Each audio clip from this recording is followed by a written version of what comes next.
আউযুবিল্লাহি মিনাশ শাইতানির রাজিম। বিসমিল্লাহির রহমানির রহিম। হুয়াল্লাহুল্লাযী লা ইলাহা ইল্লাল্লাহু আলিমুল গায়বি ওয়াশ শাহাদাতি হুয়ার রহমানুর রহিম। হুয়াল্লাহুল্লাযী লা ইলাহা ইল্লাল্লাহু আল মালিকুল কুদ্দুসুস সালামুল মুমিনুল মুহাইমিনুল আজিজুল জাব্বারুল মুতাকাবিরু সুবহানাল্লাহি আম্মা ইউশরিকুন।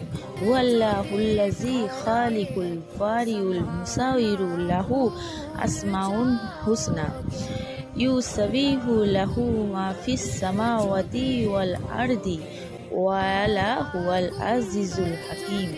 যে ব্যক্তি সূরা হাশরের শেষ 3 আয়াত সুবায়ে সাদিকে পড়বে তার জন্য আল্লাহ পাক 70,000 ফেরেশতা নিযুক্ত করবেন এবং তার জন্য সন্ধ্যা পর্যন্ত দোয়া করবে, এবং এই দিনের ভিতরে সে যদি মৃত্যুবরণ করে তাহলে সে শহীদই মৃত্যু লাভ করবে।